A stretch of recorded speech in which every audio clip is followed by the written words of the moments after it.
오늘도 사연살롱을 찾아주셔서 감사합니다.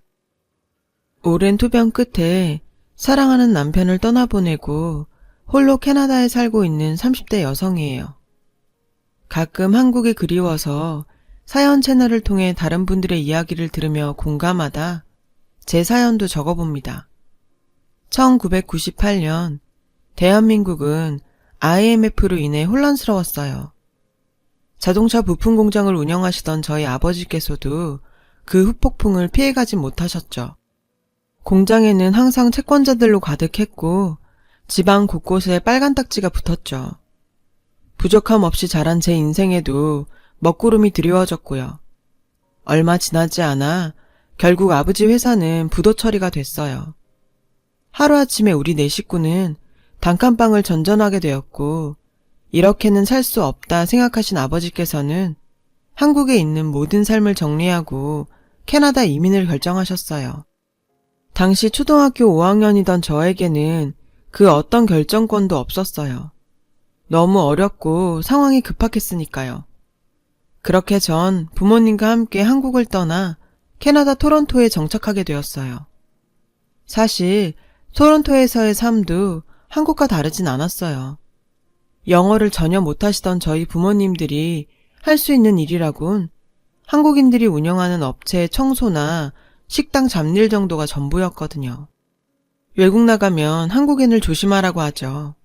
전 어린 나이였음에도 그 말을 절실히 느낄 만큼 더러운 꼴을 많이 봤어요. 일한 만큼 돈을 제대로 안 주는 건 물론 심심하면 폭언까지 일삼았거든요. 그런 치욕적인 일까지 당하면서도 부모님께서는 저와 동생을 키우시느라 정말 악착같이 일하셨어요. 하지만 이민 첫 해 캐나다에서의 1년은 정말 악몽 같은 나날들이었죠. 갑작스럽게 오게 된 이민이라 영어도 제대로 못하는 동양인 여자아이는 그들에게 놀림감이 되기 일쑤였고 작은 눈에 노란 피부라는 이유로 인종차별까지 당해야 했거든요. 학교에서 백인 아이들은 저를 옐로우 몽키라 부르면 놀려댔고 심한 애들은 침까지 뱉기도 했어요. 그럴수록 저는 인종차별이나 하는 그런 인간들에게 지지 않으려 더 악착같이 노력했고요.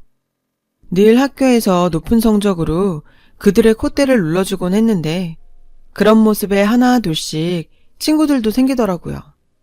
그러다 저도 그들의 커뮤니티 안으로 들어가게 되었죠. 그렇게 이민 생활이 7년이나 흘렀고 부모님께서는 그동안 모은 돈으로 작은 식료품점을 오픈하게 되셨어요.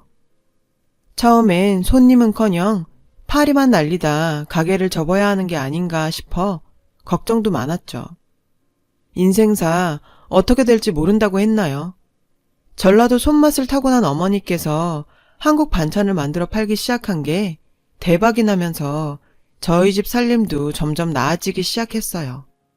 한국에서의 삶도 점점 희미해져 갔죠. 대학 졸업을 앞둔 4학년 시절 저는 누구나 들어가고 싶어하는 글로벌 무역회사에서 인턴십을 할 기회를 얻게 됐어요. 그리고 그곳에서 제 운명의 상대를 만나게 되었고요. 회사에서는 한국어를 할 수 있다는 이유로 제게 한국에서 파견온 주재원의 가이드 및 통역 업무를 맡겼어요. 사실 반복되는 무료한 업무만 하던 저로서는 흥미로운 일이 아닐 수 없었죠.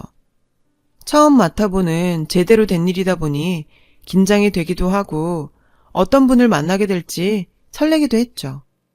그렇게 전 피켓을 들고 공항 입국장에서 주재원을 기다리고 있었어요.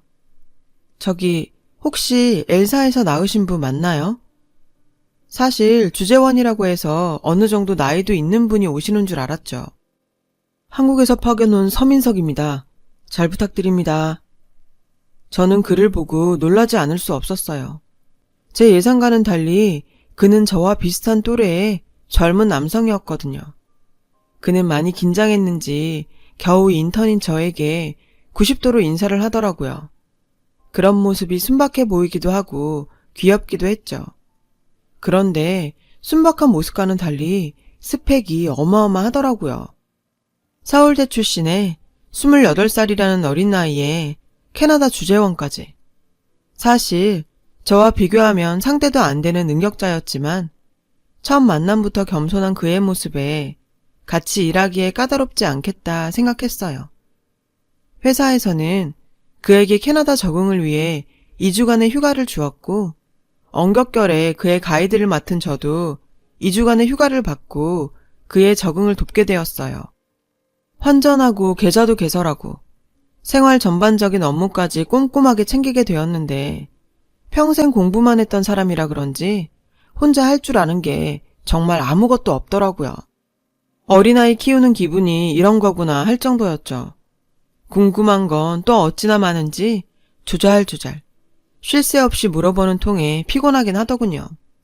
그래도 오랜만에 가족이 아닌 한국 사람과 한국어로 대화할 수 있어서 신기하고 재미있었어요. 아, 제가 말이 좀 많았죠.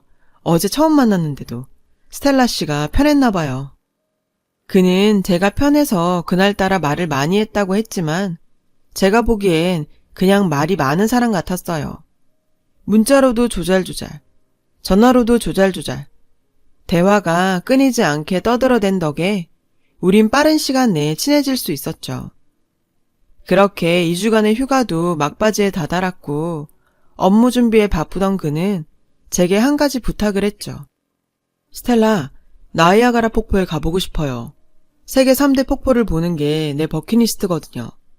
재작년엔 브라질에 가서 이거스 폭포를 봤는데 정말 좋더라고요. 생각해보니 챙길 게 많아서 주변 관광지를 거의 둘러보지 못했더라고요. 그래서 그 길로 바로 나이아가라 폭포를 보러 출발했죠. 차로 2시간 정도 가는 동안에도 그는 세계 3대 폭포에 대한 일장 연설을 하더라고요. 그 모습을 보고 있자니 이런 사람과 함께 있으면 정말 심심하지는 않겠다 싶더군요. 2주간의 휴가를 마치고 회사에서 만난 그는 이전과는 전혀 다른 모습이었어요. 늘 조잘조잘거리며 한없이 가벼운 줄 알았는데 자기 일에서만큼은 철두철미한 리더의 모습이었거든요. 그와 일하면서 배울 게 참 많은 사람이란 생각이 들었어요. 그런데 퇴근만 하면 또다시 순박하고 말 많은 20대 청년으로 돌아오지 뭐예요. 어느 장단에 맞춰야 할지 감이 안 오더라고요. 그렇게 시간은 흘러 전 6개월간의 인턴십을 끝내게 되었어요. 제 마지막 출근 날 그는 작은 펜던트 목걸이와 함께 손편지를 건네주며 말했어요. 스텔라, 계속 연락해도 되죠? 캐나다에서 친구는 스텔라 뿐이거든요. 솔직히 저도 그와 보낸 3개월 남짓한 시간이 색다른 경험이기도 했고 이미 그의 수다가 익숙해져 버려서 이대로 끝나는 건가 걱정했었는데 먼저 연락해도 되냐고 물어주니 제가 오히려 고마웠죠. 그 후로도 시간 있을 때마다 우린 만나서 수다 떨었어요. 심지어 저희 집에 와서 밥을 먹고 가기도 했고요. 그런데 저희 부모님께서는 그가 집에 올 때마다 사위를 맞이하듯 하셔서 민망할 때가 한두 번이 아니었죠.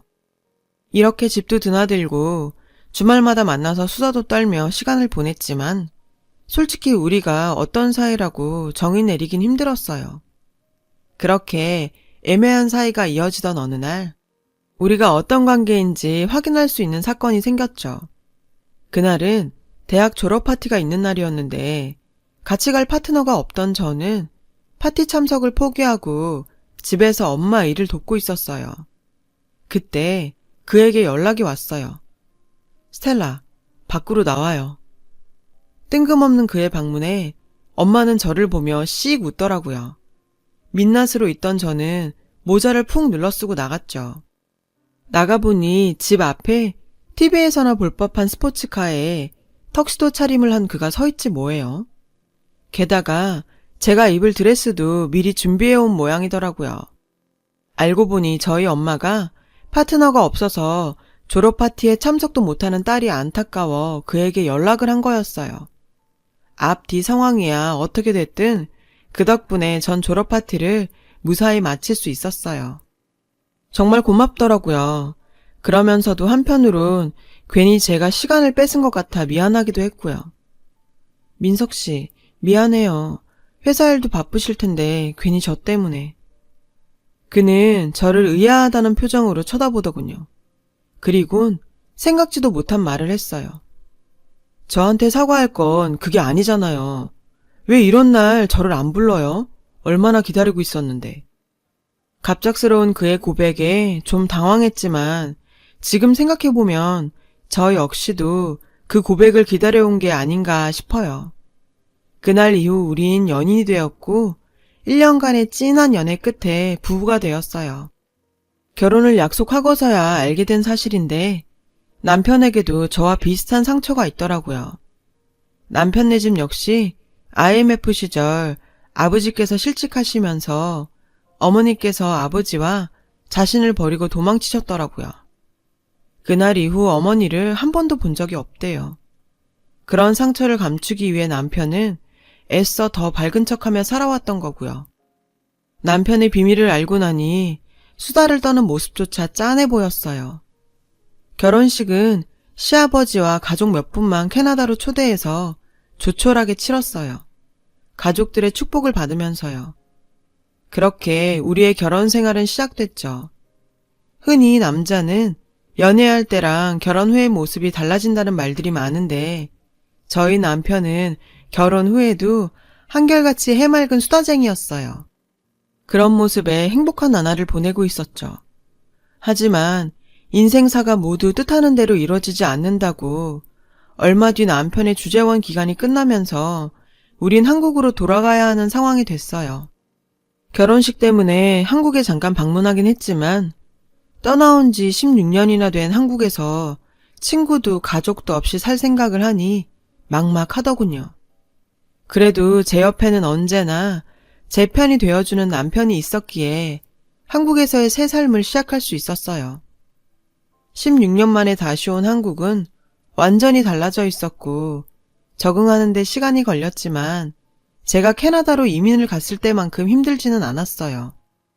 남편도 본사로 복귀하면서 승진도 하고 이전보다 훨씬 바빠지면서 정신없이 6개월이 지나가던 어느 날 빨래를 하려고 보니 글쎄 남편 와이셔츠에 피가 묻어 있는 거예요. 남편한테 물어봤더니 회사에서 코피가 좀 났다고 별일 아니라고 하더군요. 안 그래도 한국으로 돌아온 후에 유독 피곤해하고 안색도 안 좋아진 것 같아 걱정하고 있었는데 말이에요. 그때까지만 해도 그냥 피곤해서 그런 거겠지. 기력 보충에 좋은 음식을 해 먹여야겠다고 생각했을 뿐 대수롭지 않게 여겼어요. 하지만 남편의 몸에 이상이 생겼다는 걸 깨닫는 데는 그리 오랜 시간이 걸리지 않았죠. 처음엔 셔츠에 조금씩 묻어있던 피가 셔츠가 벌겋게 젖을 정도가 되더니 평소 퇴근 후에도 1시간씩은 떠들고 자던 남편이 집에 돌아오자마자 골아 떨어지지 뭐예요. 아침에 잘 일어나지도 못했는데 정말 이러다 큰일 나겠다 싶어 대학병원에 가서 정밀검사를 받았죠. 일주일 뒤 우리 부부의 인생이 송두리째 흔들리는 소식을 듣게 되었어요. 가담상기입니다. 하루빨리 치료를 진행하셔야 합니다. 하늘이 무너지는 것 같았어요. 너무 놀라니 눈물조차 안 나오더라고요. 평생 술, 담배는 입에도 안 대던 사람이 간암이라니. 무엇보다 항상 긍정적이던 남편조차 암 진단에 할 말을 잃더군요. 그런 남편의 모습에 어떤 위로도 해줄 수가 없었어요. 병원에서 나오는데 남편이 제 손을 꼭 잡으며 말하더군요. 미안해 자기야. 아픈 건 본인이면서 뭐가 미안한 건지 저에게 연신 미안하다는 남편의 모습에 참아온 눈물이 왈칵 쏟아졌어요. 그렇게 한참을 펑펑 울다 보니 정신이 번쩍 들더라고요. 하루라도 빨리 치료를 시작해야 완치율이 높다는 선생님의 말에 다음 날로 남편 회사에 휴직계를 내고 치료를 시작했어요. 병원과 집을 오가는 6개월간의 생활에도 남편의 병은 딱히 차도가 없었어요. 주치의 선생님께서는 이제는 간이식밖에 답이 없다며 검사를 제안하셨죠. 저는 당장이라도 제 간을 나눠주고 싶었지만 하늘도 무심하시지. 검사 결과 아버님과 저 둘 다 부적합 판정을 받게 되었죠. 언제 받을지도 모르는 순서를 기다릴 수밖에 없었어요.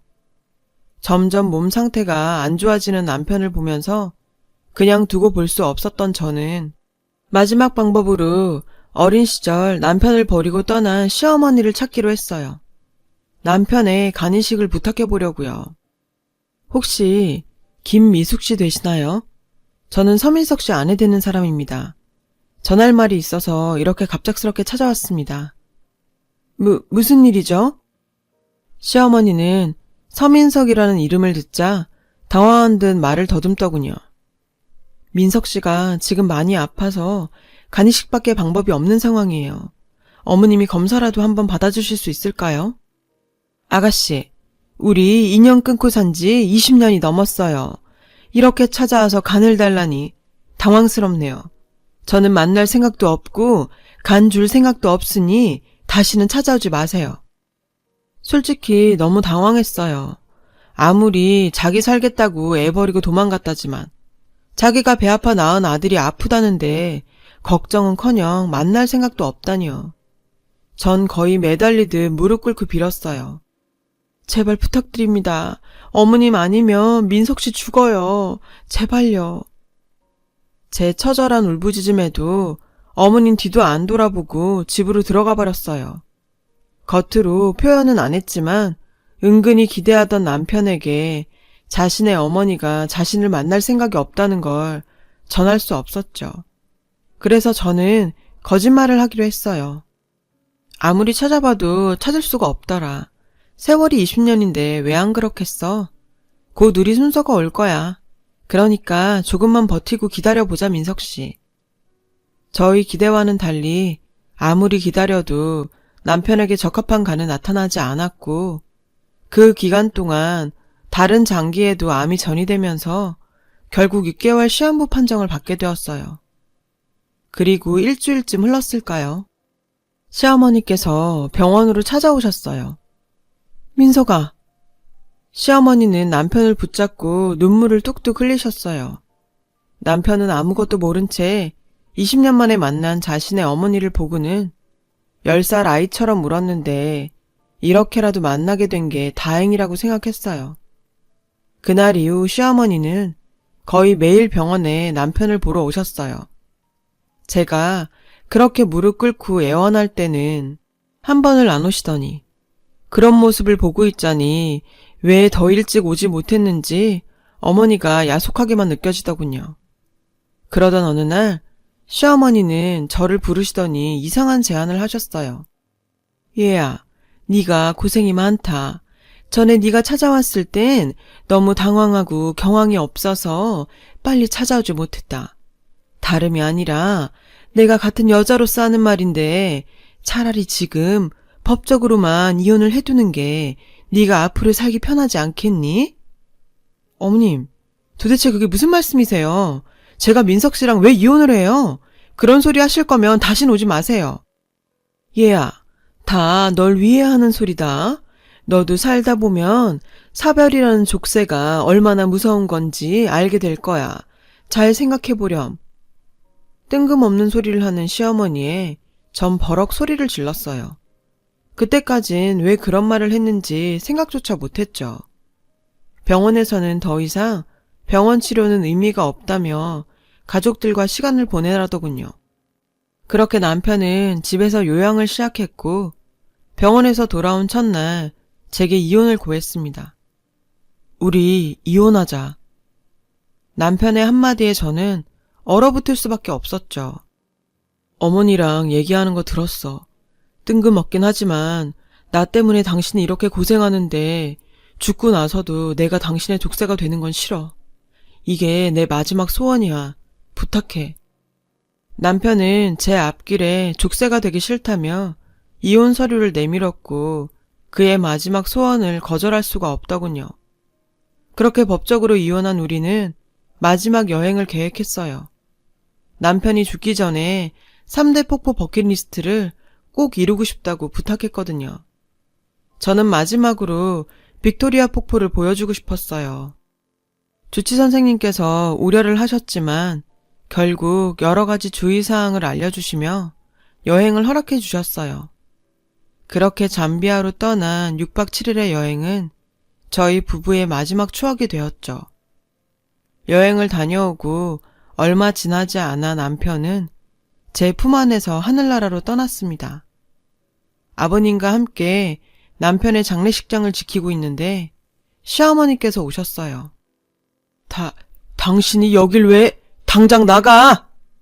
시어머니가 남편 병원에 찾는 것도 못마땅하게 생각하셨던 아버님은 장례식장에 나타난 시어머니를 향해 소리치셨어요.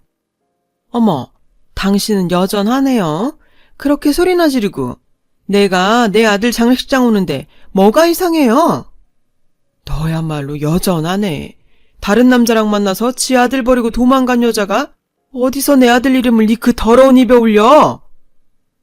장례식장에 사람들이 웅성웅성대기 시작했고 시어머니는 약간 당황한 기색이었어요. 아직도 그 소리예요? 자기가 능력 없는 걸 탓해야지 누굴 탓해? 당신이 능력이 있었으면 그랬겠어요? 암튼 나는 왔다 간 겁니다. 민석이 재산 상속할 때 연락 주세요. 재산 상속이라니?